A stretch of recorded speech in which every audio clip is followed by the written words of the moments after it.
Hey, everybody, and welcome to another edition of the Shooting Left of Center podcast.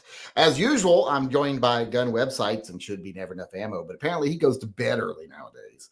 So we're going to be talking about whatever you all want us to talk about. So if you got any questions, send them on in. We'll try to get to all of them.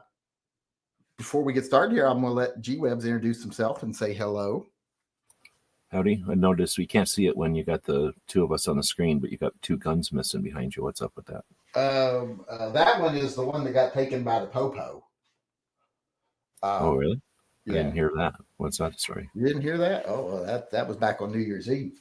And the one missing on the other wall is my CZ75B stainless, because I've got my son using it inside to practice his trigger pulls. Oh, okay. Muzzle control. I assumed it was these two are sold because I'm buying something else type of thing. No, I ain't got nothing else on my list right now, actually, to be honest. I mean, I'm sure one of those little 9mm B&Ts or something. Do you still have that? It looks like a little sub gun. Yeah, it's right there. Okay. Do you ever shoot that thing? I've shot it like twice. Okay. I've shot it only, like I said, like twice. I've had it down to the range a few times because, someone else wants to shoot it. Yeah. But I think that's why I've shot it twice, or else I probably wouldn't have even shot at that. Has it got a folding brace on it? Mm-hmm. It's got a pop-out brace. It's SBR'd and everything. Well, it came with that, so I had to SBR it. So it's a stock then? Yeah, I bought it as an SBR. Oh, it's actually a flip-out stock. What do you think? I'm assuming you don't think the odds of short being on there are very high? Short being on big, beautiful. I don't think the odds of suppressors staying on there is very, very high right now. Well, I agree with you I tend to agree with you that it's a disposable, whatever, like thing that they're willing to just, to throw off the scale just so that they can use it as fodder or whatever.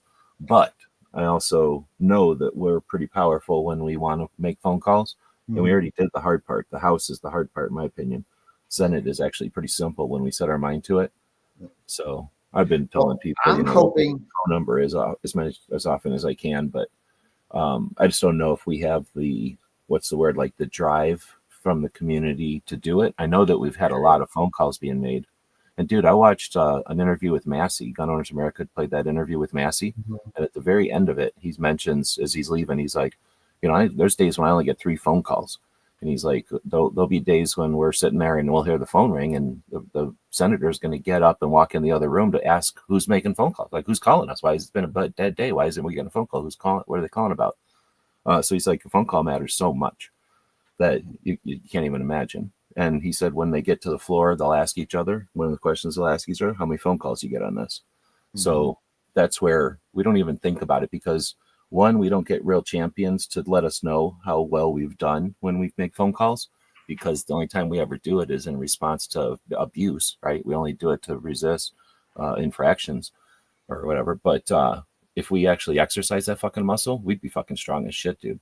I mean, look, does anyone think the NRA was super good at being lobbyists? Like they were somehow magical, awesome lobbyists? I bet you they were up there fumbling around and just being weird. It's just that whatever little influence they could, create was massive compared to what other industries could create. And I just don't, and everybody's, mad run to fucking shit can on the NRA every time it is brought up. No one ever wants to look at what do they call, like the silver lining, or like the other fucking side of the fucking coin, mm-hmm. which is they were effective as shit forever. And we all took it for granted that we didn't even have to worry about guns until 94. And then we started getting our shit handed to us for a while. But anyway, I think that if we actually had maybe a whole organization existed just to focus on this, then we might actually see it. But I don't want that. I'm just saying, that's the only way we would know how strong we really are. I suspect how strong we really are.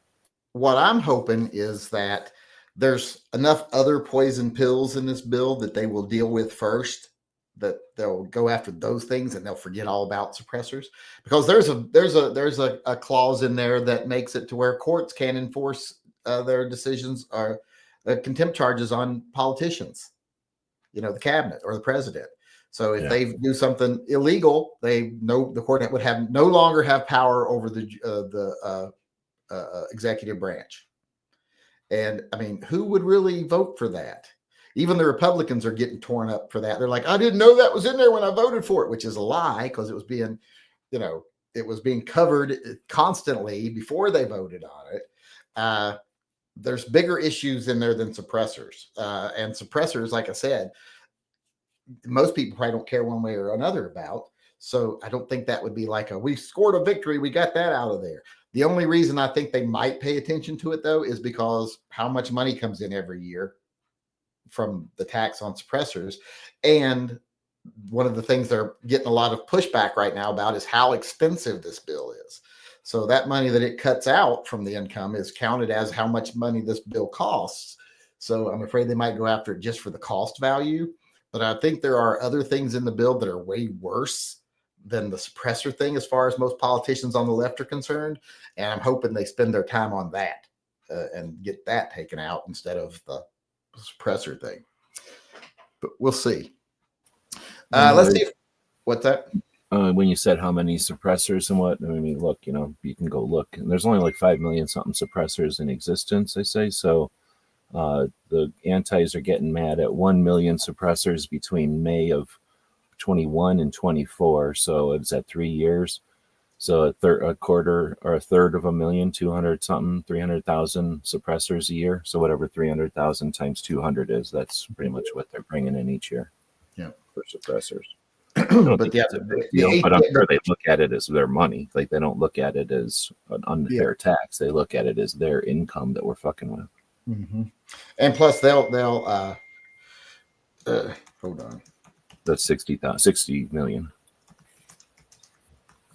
My sister's still texting me over her car accident. Oh, I was going to ask you about that. There's any issues with the batteries when those cars get hit? Not usually. Okay.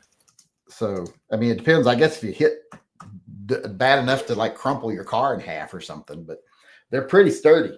And they tend to plow through things because of their extra weight. So they don't tend to get that kind of damage usually. You're more likely to act like if you flip and you have a puncture from the bottom and puncture the battery, that's more of an issue than any impact, just like a basic impact. I don't know how I got to this. Well, I'm on this page here. I don't know what's going on. There we go. Let me get over here, see if we got any questions coming in via YouTube. People want us to cover while they got us here. It's loading up. Hold on, my internet's moving really slow today. Activity, all transactions. Let's get over here. What is today's date? Today's the 12th, right? That was an order. That was something from John Heasley. All right, here we got something from Johnny Mandrick. Let's see what he had to say. Send $10 to gun websites for snacks. Being on time deserves a reward. I already support his channel. I'm one of his patrons. Let's see here. Although, thanks for that though. Whoever said that. But it's hard to send you snacks because you're vegan or vegetarian. I'm not sure what things you probably won't eat pork rinds. No, right now I need some peanut butter. I got a mouse over here. He needs peanut butter to bait a trap. Oh, I thought you were just going to give him some peanut butter. No. Tim Moeller says, if NEA can get his mouth off Trump's knob long enough to respond, ask him if beating cops, military, or pepper bear spraying is acceptable. Should Gavin Newsom pardon them? I think he's pointing out that, I've seen a lot of that coming up on memes like, oh no, the rioters just broke into a federal building and beat several police officers, macing them, killing one. And oh wait, no, that was January 6th. So you see a lot of stuff like that out right now. And yes, there's that one where I think it was, I don't remember where it was, but I know it was like 2020 that one guy kicks a smoke bomb or something, or it was either tear gas or a smoke bomb, and then he runs away, and then they nail him in the nuts with one. Mm-hmm. Anyway, that video goes around, and it's, nobody cares. It's just fill in the blank. Oh, it looks like chaos behind it. It must be happening right now. Yeah. But there's shit tons of those from 2020. Let's see here. I don't know what this is. Any opinion on NEA banning Nick Gers from his live chats? I think I know what they're trying to say there. I don't think that's true. I've never heard any complaints about that. There's not a large black contingency in the gun community, unfortunately. There should be a bigger one, and that's one of the examples of one of the failures of the gun community over the last few decades. But the ones that are here are more than welcome. I can tell you that. I've never really seen in any of the chats, well, except for when we had the neo, or what do they call them? Oh, good Lord. What do they call these people? The national modern racists? I don't even know. No, the national. I'm blanking right now. Not Antifa. No, the new white. It's basically new white supremacists, but they say we're not racist. We're just white nationalists. The white nationalists. They're not racist. We just think. And then it devolved into them saying things like blood memory, and you can't get blood from a black person because their blood's different because they're a different and all that stuff. That's the only time I've ever seen any overt racism in a gun chat. And that was because the guest was overtly racist and we were all vehemently against them. But I have never been involved in a gun chat online or an interview or anything where there was any overt racism from the people hosting. And that's where I agree with you. And I've been on for a long time and I try to watch a lot of shit. However, when you get to the comments, they get weird, right? But here's the fucking thing. When you have a human, well, especially even like what we're doing here, like you can tell that we're two humans talking to each other.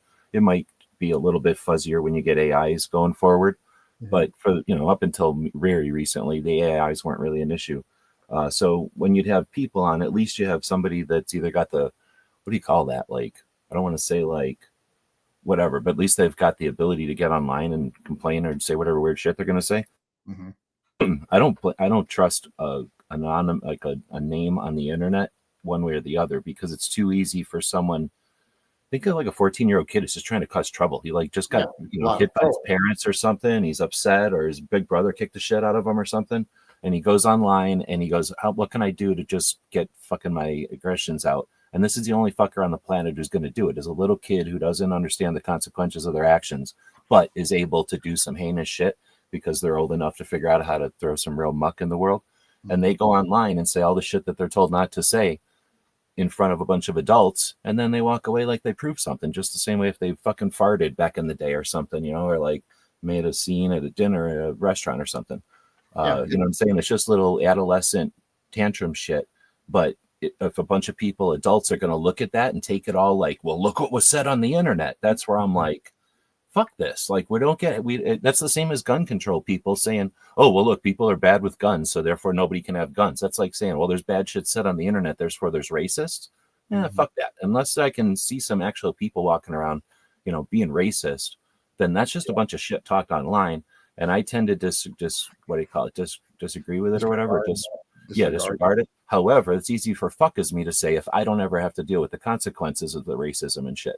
So even if it is fucking bots and it's fucking instigating shit, I don't want to be blind to that fucking shit either, or deaf to that shit either. So there's definitely filters and stuff, and you can watch people who don't turn on those filters, and that's questionable. Although I don't see that too often. But that's all I'm getting at is like the problem with the people who are doing this shit online is there's no way they don't get up and go, and I'm real, like here I am, and here's my they don't come on my positions or whatever. So therefore it's just, you don't want to ignore it completely, but I also won't give them credibility as being actual humans because I don't know if they are or not. That's what I've said. That's what I've said all for a long time now. I'm like, people, why do you get upset about a comment on the internet? If that person just makes a comment on the internet, they don't come, like I always say to anybody says anything kind of shitty to me in my comments, I'm like, come to my live chat. And you see how many of them do. None of them show up and try to voice their gross opinion here. Because they could wear a mask or not turn on a camera and say whatever weird shit they want, yet they don't have that ability. No, being actually heard is too much for them. They could never stand up to that type of scrutiny. And plus they would actually have people arguing with them if they were here live. You don't get argued with when you put a text. You could sit there, you could spend 35 minutes writing your one sentence and make it as bad as possible, and try to stroke as many anger, stoke as much anger as possible with one sentence. You don't have to fight with anybody. They don't have the backbone to ever try to do that face to face, or even just voice to voice on the internet, because they don't have the ability. So I'm always like, unless they show up in person, I don't give a crap what they say. However, I don't let their comments just sit around on my chat if they're racist or hateful, because then you get a lot of people chiming in, agreeing with them or something, or agreeing with them somewhat or something. And then you end up seeing people that are real people, and you're like, yeah, I don't even want that happening. So I have no problem with deleting someone's post if they are homophobic, if they are racist, if they're that. I'll block you. I'll ban your post and block you. People are like, oh, you're violating their free speech. No, in no way do they have a right to use my platform to anonymously spew hate. They have no right to that whatsoever. I don't need to facilitate it. And people facilitating it, if you do facilitate it on your channel, well, then I assume that you somewhat agree with it. And I don't want anyone thinking that I somewhat agree with that, because if they ain't got the balls to step to you, well, then they ain't worth dealing with.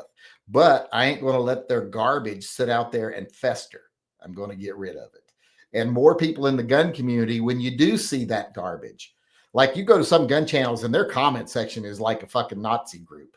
It's like a new meeting of the Ku Klux Klan.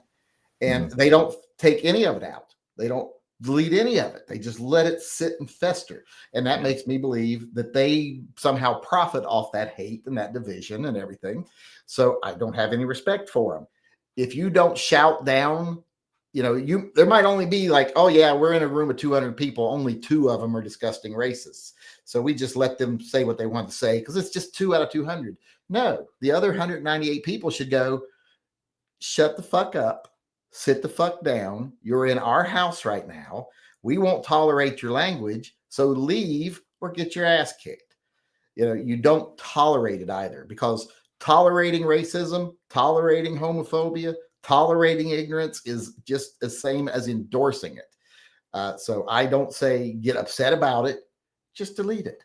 Just delete it and move on. If they're man enough to show up in person, well, then you deal with them in person. But it ain't going to happen. I try to get it to happen every day. It doesn't happen. They're just a bunch of anonymous little assholes, and they're the kind of people that I always try to tell them, everyone, if you met them in person, this person that just typed this heinous thing, you wouldn't hate them. You would most likely feel sorry for them, because you would see, oh, that's where all that hatred and anger and everything is coming from, their life experiences and their situation. So it's more of a thing to pity than to let yourself be manipulated into being angry about. Yeah, I'd be okay if there was like maybe there is, and I just don't know about it, but if there was some sort of a project to go out and help those folks, because they're pretty much angry and bitter about something, and they let something fester, and they're looking for an out. They're looking for something to blame usually. I'm assuming. Yeah, and it's even like the people that are like the neo-Nazis. They got the face tattoos and everything, and people are like, those people should just be shot on sight. I'm like, really? Maybe you should figure out why they're a neo-Nazi, because there's no good reason to be a neo-Nazi. You have to have been excluded from or hurt by every other group of people that you've ever reached out for a community with to be one of those people. And it could be because of your own addictions, your own issues, your own whatever. But I think that the best way to treat neo-Nazis, homophobes, all that stuff is to find out, why do you think this is the way you should be? Why do you hate on anyone else? What problems do you have that maybe if we all got together, we could help your life be better? Because, my life's not bad.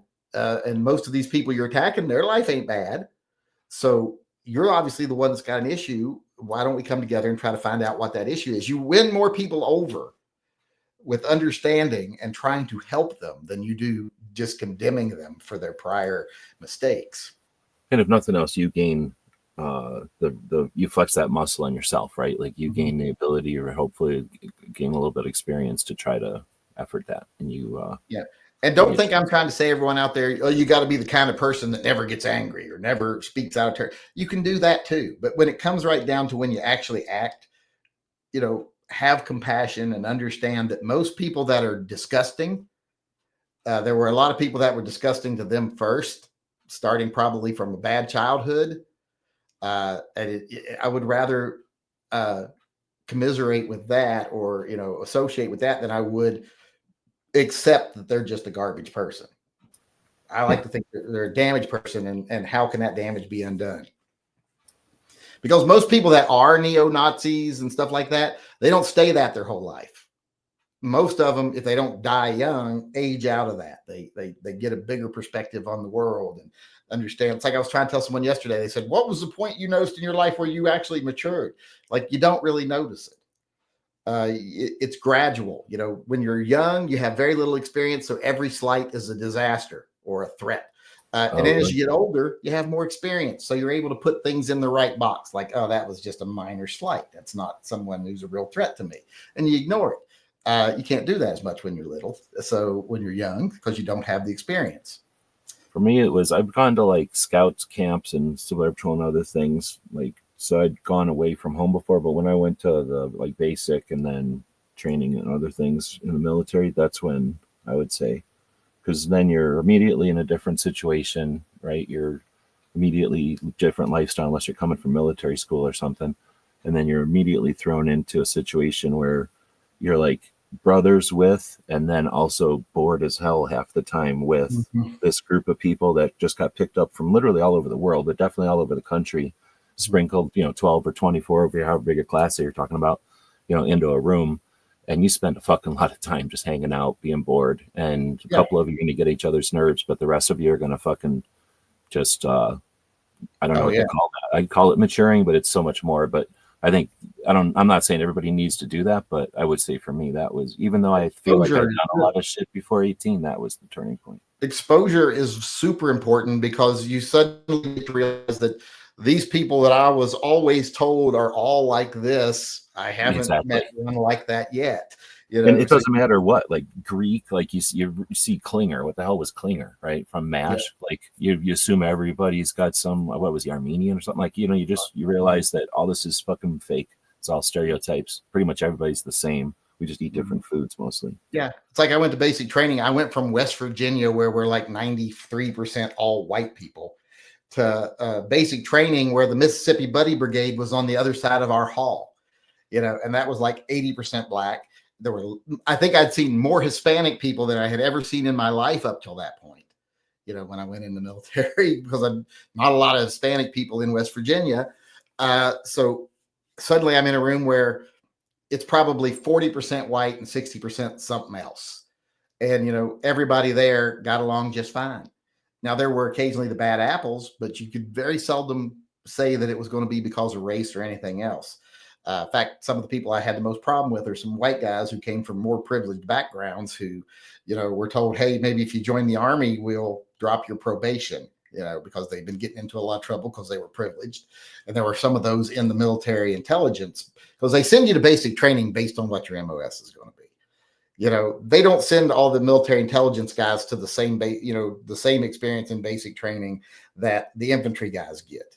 They know you're different. They don't want you washing out. So it's a little bit different, the basic training experience. And we got some privileged kids in our group, and they were more of a problem than anybody from the Mississippi Buddy Brigade. So you learn a lot in basic training about how to get along with other people, and how the same things piss you off, the same things stress you out, the same things make you happy. And then you start to realize you ain't all that different. Y'all hate the same drill sergeant. Like I say, you got enough time to learn about how all that, like you don't just, you live it, you figure it out.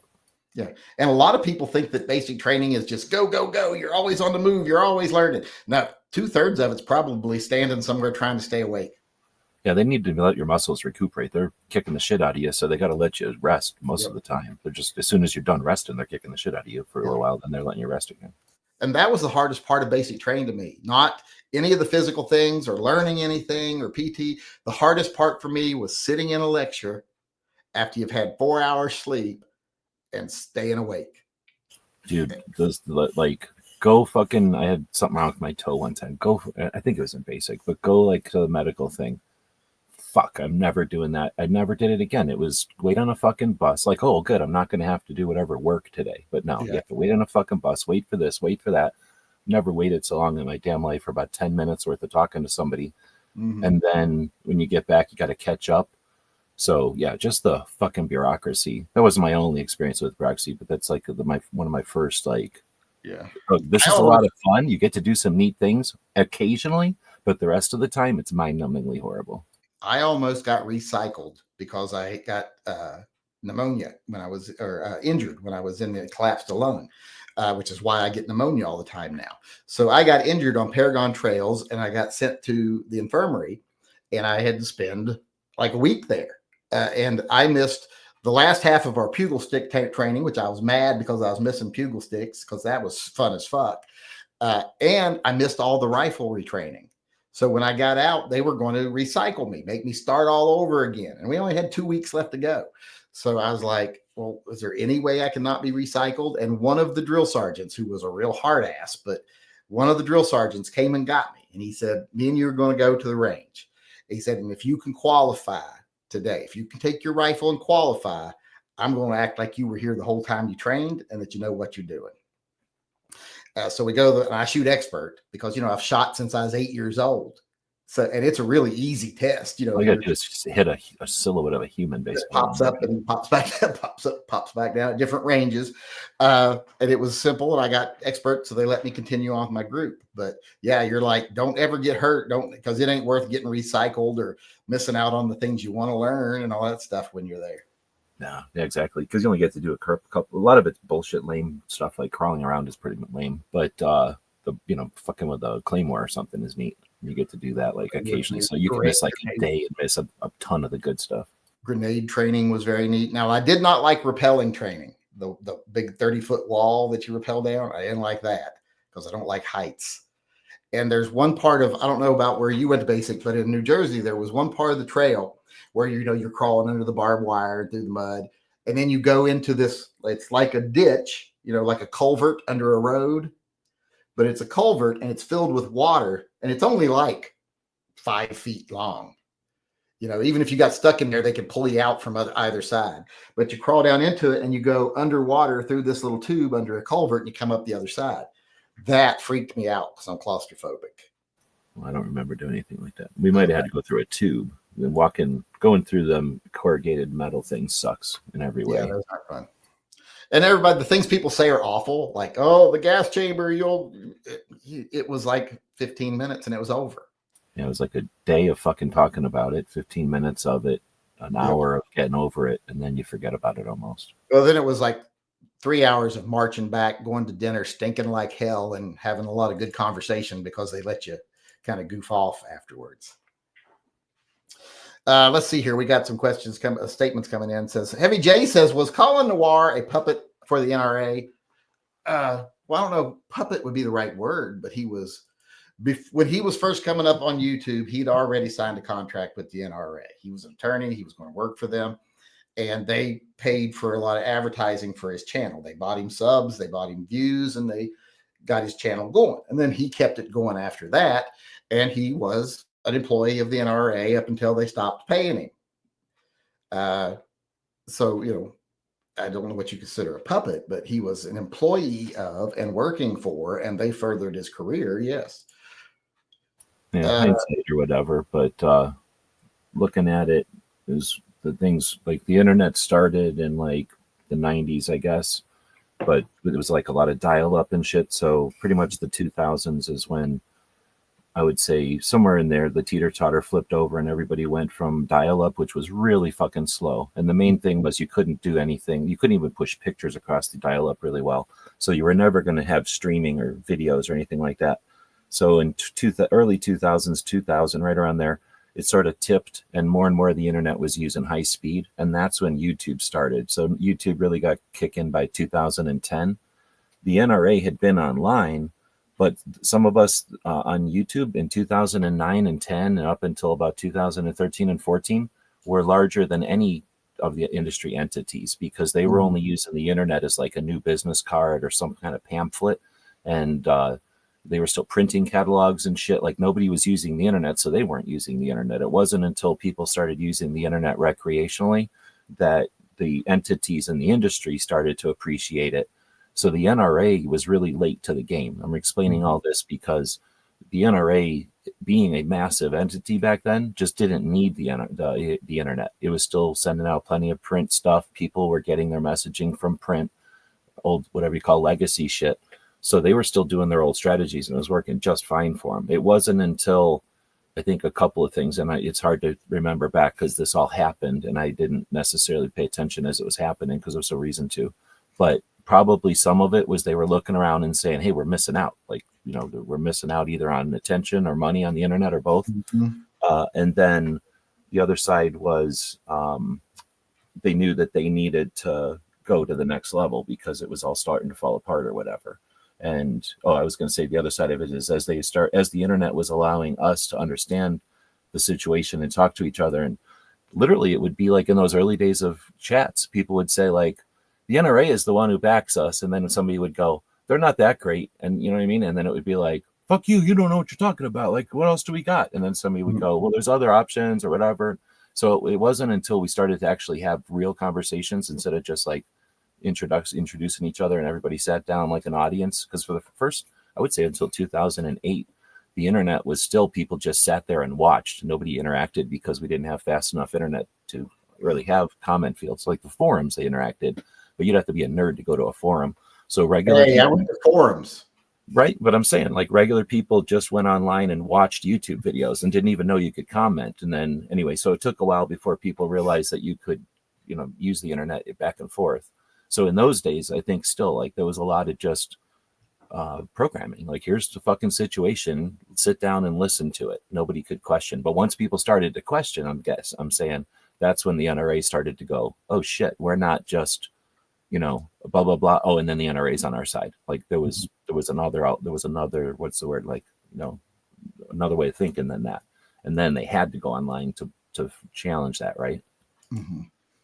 Yeah, and what you said about entities not being as big as I remember, I only had like 20,000 subs. It was after I had not been on very long.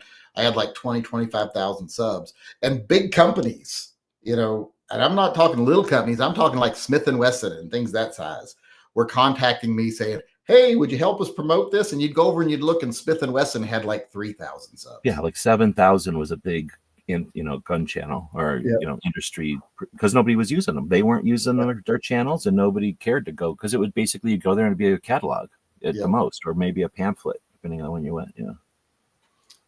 John Heasley said, did you ignore my PayPal chat? Yes, absolutely, I did. I read it in between the two things, but I didn't read it as we started here. Heavy J, but I counted it. Heavy J said Mexican food unites all races. Just my opinion. I like some Mexican food. I think so. I think a lot of food does, though, too. Doesn't Italian food? There's other others. Everybody likes lasagna. I just happen to be thinking pizza right now, even though it's not technically. But Chinese food, right? I think that's another one a lot of people dig into. I like Japanese grill food. I mean, like, what I like about Chinese food is when you get the kind where, you just get big piles of food and it's on that Lazy Susan and people are sharing out of it. Like a lot of, I wish Mexican food was like that, but a lot of food, you're buying. Have you ever gone for Ethiopian food? Oh, hell yeah. Most people don't like that kind of shit. I'm down. Yeah, but that's kind of like that. It's kind of like, here's a great big tray of food, and then you get little pieces of this bread that you just reach in and pick it up with the bread and eat it. That like communal, like pizza gives us that, right? Like we're all eating off the same thing. But then there's a lot of like those barbecues where it's on the table, and even barbecue itself, like you're participating in the cooking. I like that aspect of food. I got a couple things I need to read over here on PayPal before we get out of here. Let's see. I want to go back to one of these. I guess it wasn't a super chat, but I've got a question I want to ask you from somebody over here. All right, go ahead. Was it Scorch who's saying that? Did you see where they're riding around in horses, which is questionable? Why the fuck they brought horses to a riot? I mean, I understand it. I can see it at a protest because it's a good, excellent thing at a protest. As soon as it turns into a riot, I'm worried about the horses more than anything else. Yeah, but anyway, that's what I'm worried about. I'm sure you've seen where they were throwing the like big ass fireworks at the horses. No, I didn't see that. The cops' horses or whose horses? Yeah. So there's the cops' horses when the riot part happens. And this was, again, I agree with you. Like this was they burned like those cars that are robots that are like robot taxis. I think they Yeah. started stopping those cars because they, there's no consequences to stop a robot car. They probably think it's Tesla or something, and then they burn it. And then they started throwing rocks and shit at cop cars, and whenever the cop cars would stop, they would burn those. It's looked like, so it was that kind of riot at that point in the riot, I'm assuming. And it looks like the horses all got together. There was like maybe 6 or 8 horses, and they all kind of got in a circle, right? Which makes sense. Like, get the fucking horses away from this shit when it's starting to go down. You made it sound for a second there like the horses conspired, like they got together. The horses got together and decided. No, but you know what I'm saying? Like, and I'm looking at it from like helicopter footage, probably, right? Like, it's pretty stable, but I'm guessing it's helicopter footage. I don't think we have drones that do this yet, but it could have been drone footage. Anyway, it's from above. The horses are by themselves, but then, like a real, not like a fucking backyard firework, but like a fucking city firework type of shit. Like the kind of stuff when you go to a real machine gun shoot, they'll be shooting at these big ass fireworks. Somebody shoots one of those, skidding it down the street, and when it decides to go off, boom, right by those horses. So now all these horses sort of jump, and they probably got, the 1 or 2 probably got burned from whatever little pieces, because those fireworks are pretty intense. I wouldn't be surprised if a couple of horses didn't get burned because it was so close, but they definitely all felt a concussion. And you got to assume those riders, I don't know how well they're fucking used to having that kind of shit happen. I mean, I've seen a horse spooked by a moose before, and I'm no rider, but that scared the shit out of me, because when a horse decides to do what it wants instead of what you give a shit about, you ain't going to tell it what to do. That's scary. So anyway, I'm saying is that happened. So then they grabbed the guy who did that, or one of the dudes who was doing that, and he's sitting down in the middle of them horses, and then another fucking firework goes off. Now the horses jump around and kick the shit out of that dude in the center who sent off the first firework. And that's all I seen, because of course everything's 2 seconds long and no fucking, when they shoot fireworks at horses, I'm going to go along with Ghost Shadow's thing.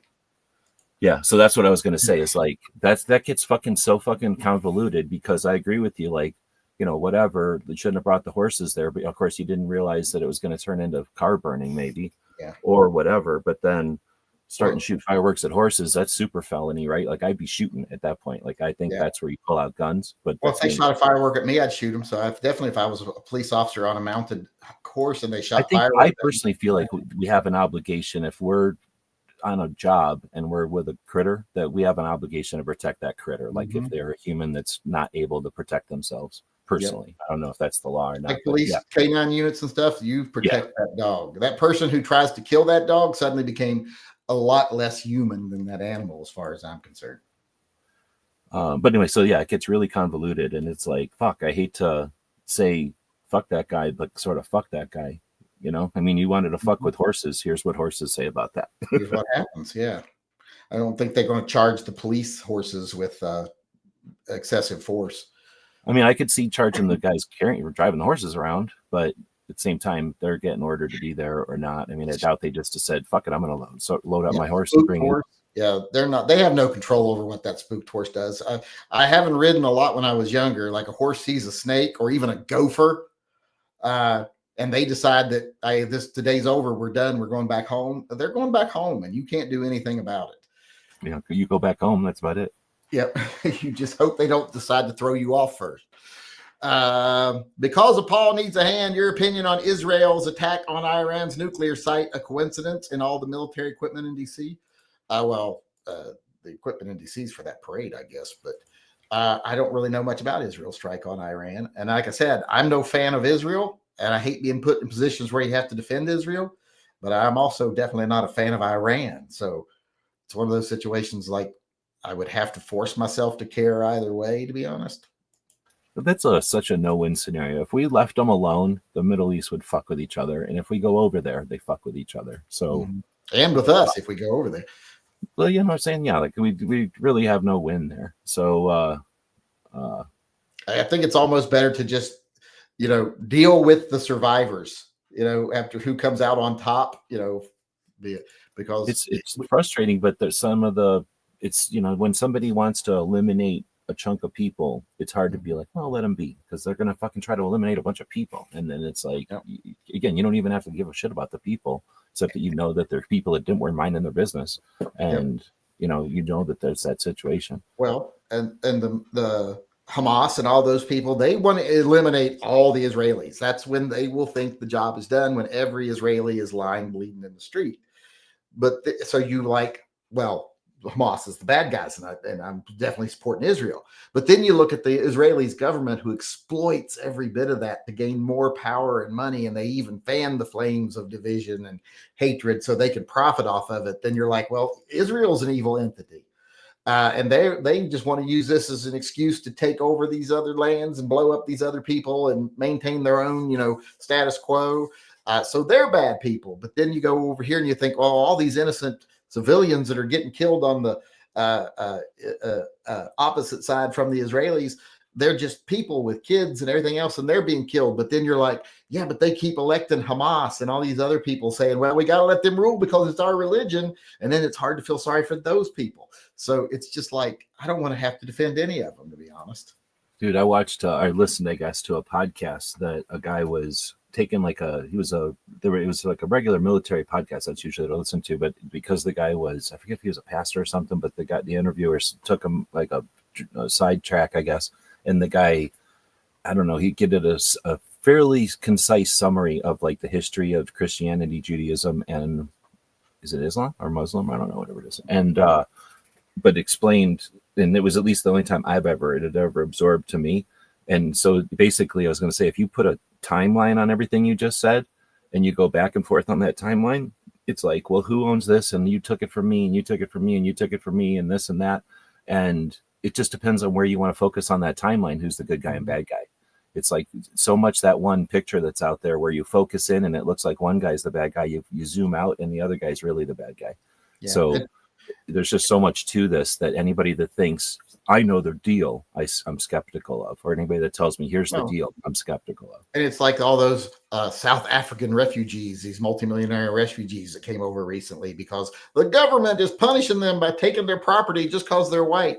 And you look and you go, well, yeah, that's horrible that the government is doing this. But then you look and see, how did their corporation get the property? They went into a community where people had rightful ownership of the land and chased them off at the end of gun barrels and took their land, told them they didn't have any rights, and then said this land belongs to us now, wrote new deeds, etc. And in some of the cases, that land is going back to the people that originally owned it. Now, who's the bad guy now?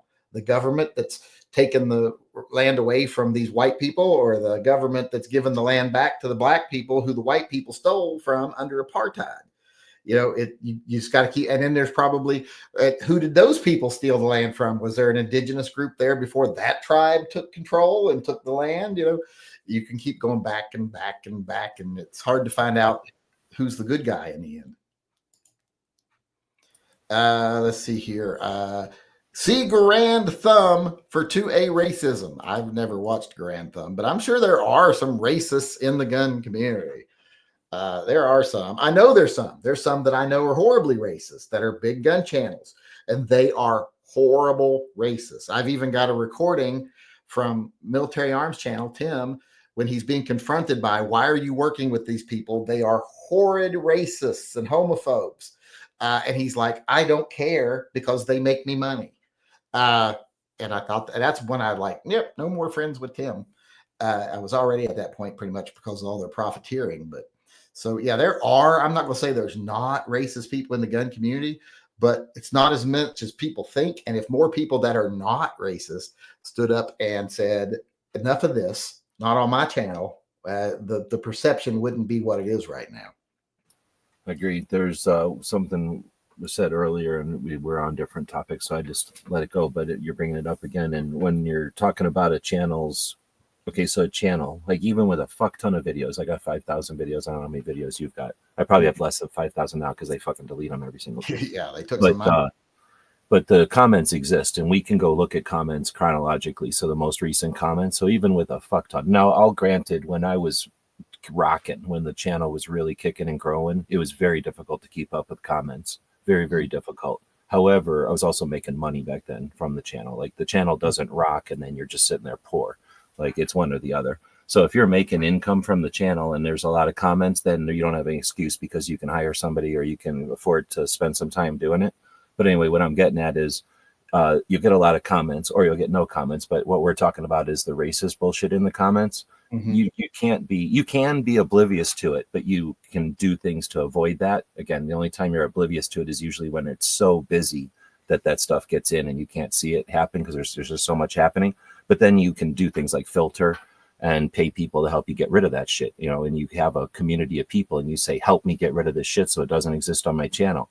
If you don't do any of that, it means one of two things. Like, one, more than likely, you just don't give a fuck, and that means that there's more comments on your channel, and you definitely, you don't profit like here's $1, but you profit because your videos look like they have more weight because there's more comments on them. And the people that leave that shit there are either not paying attention and leave it there because it adds weight to their channel, or they don't like it, but they're willing to leave it there. Like, maybe that's the way I say it, willing to leave it there because it adds more weight to their channel. In either case, fuck you. That's a weak ass argument. You get rid of that shit. So, you know, if you got cancer and you have to chop off a finger or a leg, it sucks, but you chop off the finger or the leg. Like, I don't think you leave the fucking cancerous, gangrenous shit on there just because you want a larger mass, you know, Well, give me cred with the cancer people. Yeah. Well, I don't think it's even that. I don't think they care necessarily about the thing. It's just that they know that if they have a dozen comments, like somebody comes in and, like I say, it's usually like a 14-year-old kid or somebody who's mad and they know that they can get a fucking bunch of people upset on the internet. I'll come in and say 9mm are good. And everybody's like, fuck you, that's a fad caliber and it's shitty and it's weak. And, you know, they're going to get like 12 responses. Well, that person whose video that is, and the video is about peanut butter sandwiches, right? But somebody came in there and brought up 9mm. You know how those people are. So now there's this like 12 deep thread and everybody's on some forum going in and looking at it because they're chewing, you know, eating popcorn and watching this thread grow. That fucker who's exploiting the internet is not going to get rid of that thread, even if it's cancerous. He doesn't have to like anything that's being said on that thread, but that's where I have no respect for that person. You fucking delete that thread, let them fucking fester somewhere else on the internet with their bullshit. And hopefully, like you say, you get enough people removing it from their mainstream shit, then that shit has to go fester and crap out on the internet because it's not accepted. If channels started having consequences, like I have spoken to channels like, hey, these comments on your channel are gross. Why are they there? Well, if I delete them, I'm going to offend like 10% of my viewership, and I can't lose 10% of my viewership. You know, I don't agree with it, but I'm not going to offend those people. There's a lot of people in the gun community that agree with that. You know, well, then I'm like, well, then you agree with it too, to an extent. Or else you're just the kind of person that's willing to make money off other people's suffering. And I don't like that at all. Yep. We got one more comment here I want to read. Says, there is a small 2A movement in the Black community. Unfortunately, it's totally segregated and tends to be just as racist and hateful as malicious. Well, there's a big difference there. Well, that's a big ass fucking statement because it's not small and it's so fucking diverse that's fucking it's not a good sentence. That is not completely true, but I can see where Black gun groups are kind of segregated and angry because they're reacting to treatment they've received. They've been discriminated against. I hate when white people say there's no racism around because I don't suffer from it. Or when people say, white privilege is not a thing. I didn't have any privilege. I'm rich. I'm poor. I never got privilege. You still got privilege. It's like me. I was poor. But I was a handsome white dude. I got lots of privilege from that. There's many times where even the police would just went like, he's okay. He's a good looking white guy, you know? So there is white privilege. There is racism. And just because you don't experience it or recognize it doesn't mean it doesn't exist. There are people that experience it that actually react to it. They have kind of a reason why they react to it. So I understand when a Black militia might be a little angry towards white people, especially since I can guarantee you at a lot of militias they went to maybe before, they weren't welcome. So that can happen. I can see that. But just look back. There was a Black militia in Georgia that, you know, was on some videos for a while, and the whole gun community made fun of them and thought they were awful, and the police should get them out of there, and the police should take them away. And one of their guys community, maybe some, but not at all. Well, there was a whole contingent of the gun community that was like fanning the flames of, you should hate these guys. I'm like, well, I think every gun channel should be like, hey, these guys may not have the best tactics in the world. Someone needs to go over there and offer some help. Or exactly. I think that was, I mean, I remember this situation, and I don't want to doom us to that because I think that was part of our, that was part of our growth and development as a community. Because we've got individuals who buy a gun and then figure out what else is out there, right? That there's gun shops and gun shows and whatever else they might do with guns. And then there's communities of people online and stuff, and we all took a minute to get together and figure out what to do, what was possible online.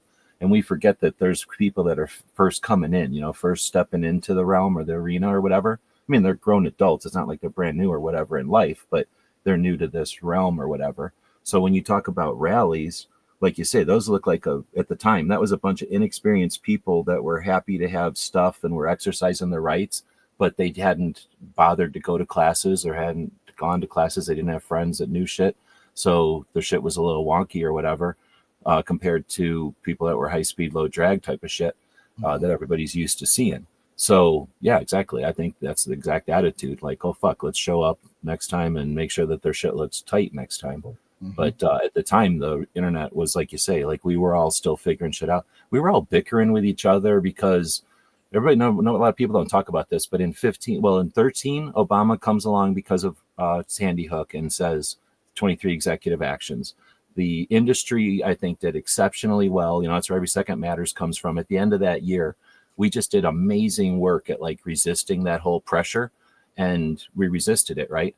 And because of that, AR-15s were everywhere, and that's where all those gun shops came from. And so many people came onto the scene that we had all these people new to YouTube. And also it created that situation brought all the gamer agents, the people that represented the gaming video channels, which were highly successful before all this, that brought them over to the gun channels. So people don't talk about how like the gun channels became professional in 2013, 14, and 15.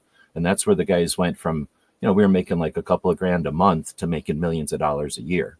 And you can see, just go fucking back and watch the videos. Our videos, mine don't, but people's videos change from like, here I am in my backyard or in my garage to here I am in my new house that I built in my fucking gun, fucking bullshit. Oh, my gun room. Look at this dude in my gun room that I built, right? With all my guns behind me. So, you know what I'm saying? Yeah, exactly.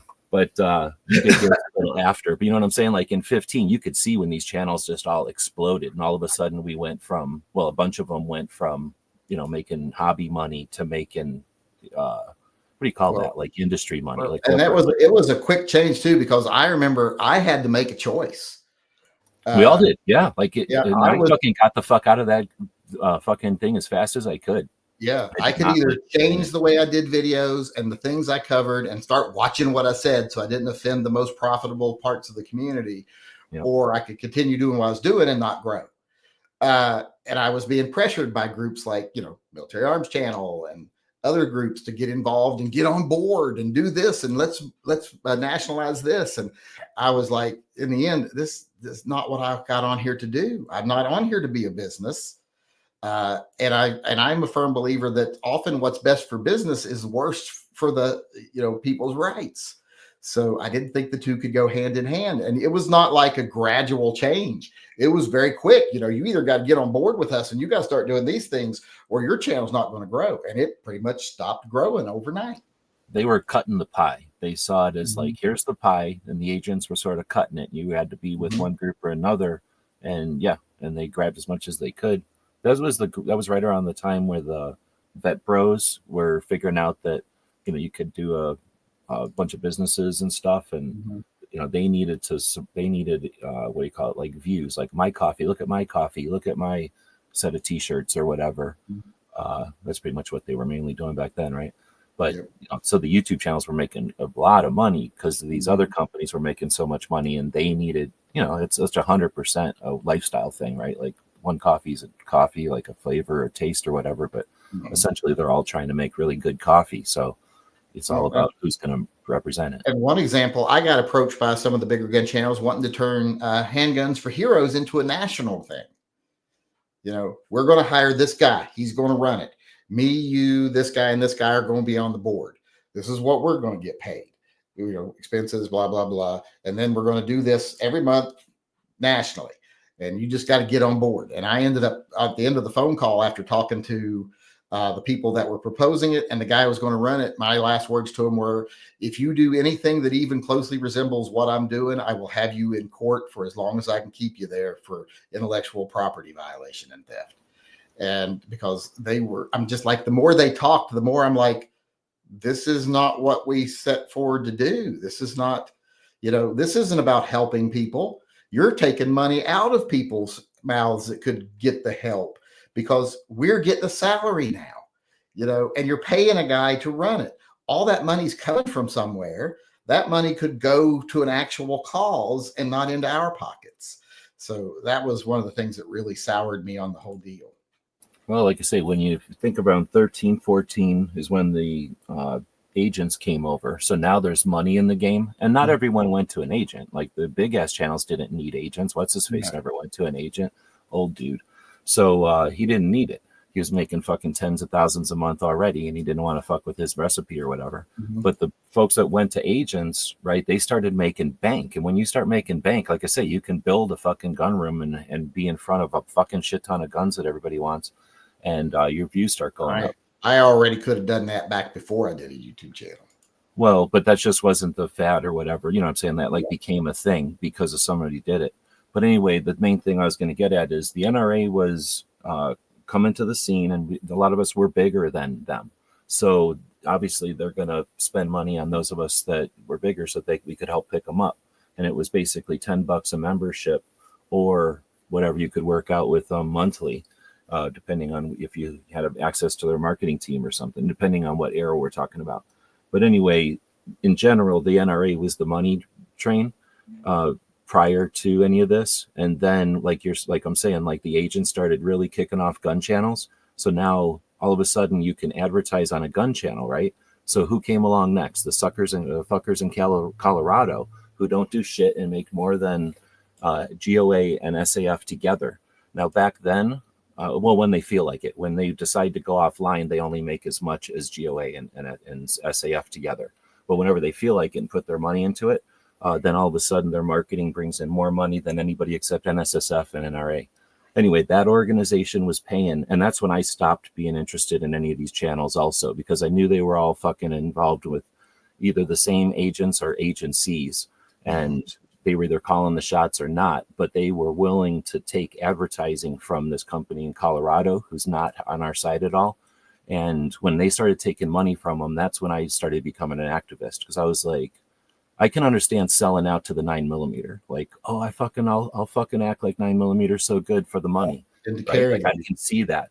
But when it's like we got 100% of somebody's attention and I'm going to take 30% of it and throw it into the fucking ground. And what's worse is somebody would say, I've put $30 towards this organization in Colorado that's bigger than Second Amendment Foundation and Gun Owners America, and most people don't know who the fuck I'm even talking about. I'm done. I paid my $30. I have saved Second Amendment. I'm going to go offline and worry about my motorcycles again, right? Yeah, and they don't spend any of that on anything. They don't spend that money on anything pro-gun. No, they put that money in their own pockets, and then they turn around and ignite the flames of racism and division, etc., by putting out. They're the worst at that. Their fucking memes that they steal are only racist bullshit, or right? Their whole fucking name is edging on fucking racist, right? Yeah. So anyway, that was intentional. That fucking organization went through and they when they feel like it, they tear through the industry. When they decide to back off, when they burned all their bridges or whatever their decision is, they back off. Well, like I say, whenever year this was, 15-ish. When I started becoming an activist, because I was like, well, fuck, we have a certain amount of attention still online. Like I was massive at one time and I was, declining, and I knew it because I had walked away from this shit. I was sick of it. So, but I was like, well, I still have some left. Right. So that's when we started gun channels, and we have gun channels. I have this alternative way to communicate with people. Let's see what activism can do. And that's when I started looking around. So that's when these fuckers were making their money off of Colorado. Right. That company fucking burned through them. And that's when they came to you. And I think what happened is they seen that NRA wasn't working, right? Everybody could see the writing on the wall who was paying attention that NRA was falling apart. So they're not going to get paid by NRA. They know that it's falling apart, so we can attack the NRA safely. They go to the one in Colorado and they take their fucking money away. And they don't like I don't know what the fuck happened. I honestly don't give a shit what happened, because they're all a bunch of fucking assholes. So a bunch of asshole fucking shit fell apart. That's when, about the time frame when they come to you. That's 2018 when gun rights policy was in Chicago, and that's that time frame. And that's when they're like, okay, we can bring people together. That's known. Like, it's easy to create community online. Enough people are familiar with being online that they'll join a community. There was fuck tons of examples of monthly subscription things, right? Like boxes and fucking clubs and shit you could join online for monthly. So that's when they approached you with like, all we have to do is an alternative to Colorado, essentially, and Yeah. make our own thing. And they tried. And a bunch of these fuckers, you can go back and look, because they probably didn't delete the videos the same way as I was saying before. They'll leave racist shit up because to them, even if it's a fucking black eye, it's still a black eye that makes them a nickel or two a day. And those nickels add up. Yep, that's what's one of the reasons I backed away from the gun community from a lot of the parts of the gun community very quickly. The profiteering, don't care, the ends justify the means. I heard that so many times during that little spiel, but it seems to me like the If we only solve thing, this, then we don't but have I'm this little engine doesn't work anymore. they If this would give engine me only works, the we'll whole fight. the ends justify the means kind of approach to it. But I would like, but the only ends I'm seeing here is you getting rich, me getting rich, and none of the problems being solved, maybe even being made worse. Yeah, so that's why I was not interested, because activism is more my thing than profiteering. I'm not smart enough to get rich off these things, or so I don't bother. But we're out of time by a long shot. So I want to say thanks to everybody for coming. I hope I got to everybody's questions and comments and everything. We tend to blabber when it's just us. But thanks, everybody. Anything you need to say before we go? Oh, I'll throw out there that over on my X, I've got a link to Sharon Hinchcliffe, who's an activist up in Washington State, who's been battling some cancers, and her insurance is only picking up a chunk. So if you're interested in exercising the muscle, check it out. It's on my X or Twitter. I have it pinned to the top there. Twitter. Okay. Websites on Twitter. I thought for a minute there, I thought you were promoting your OnlyFans. Oh, no, sorry. I was saying X, but whatever, Twitter. That's the easiest place to find it because I keep it pinned over there. But anyway, she's a good person. Got a link, put it in there for everybody. I'll go grab it. But then I just like to say that's you know it, but your group of people know this. But exercising that muscle is how we keep it, and I think it's also how we can show the opposition, how much we got. And so as capitalists, flexing that financial muscle once in a while. And right now, a whole lot of the anti-gun game is just we'll wait them out. We'll make things last as long as we can make them last. We'll just wear them down. We'll wait them out, wear them down. We know these things aren't going to stay laws, but we'll keep it up long enough to just wear people out to where they don't have the desire or the resources anymore. So right now, determination and keeping active is more important than ever. Seriously. And even if they're not intentionally going to wait us out, like the Pelosi's and shit are going to be passing, but they haven't quite passed the baton. So there's going to be this gap before the next group, jumps onto that baton and picks it up. And there's going to be a lot of them trying to out anti-gun each other to show that they're the new leader. They're the new Feinstein. And that'll be funny, but also scary. Yeah, it will be scary. But all right, everybody. Thanks, everybody, for coming. I hope to see everybody again tomorrow. Till then, remember, always carry and stay safe until I see you again. Hey everybody, Yankee here. Before we go, I just want to take a second to remind everyone that this channel is 100% viewer funded. We don't take a penny from advertisers, retailers. We don't take money from political organizations. There's no one telling me what I need to tell you. Everything that we do is done through the generosity of our viewers, either buying merchandise or becoming a patron or a Subscribe Star member. You're all the ones that support Pets and Vets and TYMP. And that's the reason I can stay true to myself and loyal only to the people who watch my channel. And I can spend my time talking about what I want to talk about, telling what I think needs to be said, and giving you my uncensored take on things I think you need to hear. So if you'd like to help keep things that way, please support the channel by becoming a patron, a Subscribe Star supporter, or just going over to my web store and buying some merch. The links are all in the upper corner of this video.